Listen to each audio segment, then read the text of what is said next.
Hey everyone, welcome back to our channel. In today's video, I'll show you how you can factory reset your iPhone, whether you want to start fresh, fix issues or prepare your phone for sale. Let's get started. So before you reset, make sure to back up your iPhone to iCloud or your computer. This ensure you don't lose photos, app or important files.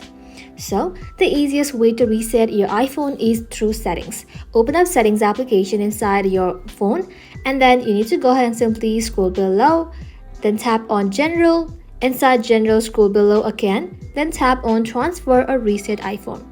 Just like so, inside here you need to go ahead and simply select erase all content and settings, and just like that you need to go ahead and simply enter your passcode or Apple ID password if prompted and then confirm. And just like that, your iPhone will erase all data and restart as a new device.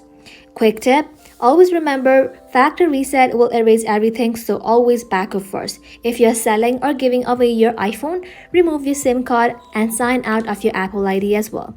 After reset, your iPhone will be ready as it just came out of the box. And that's it. I hope this video was helpful.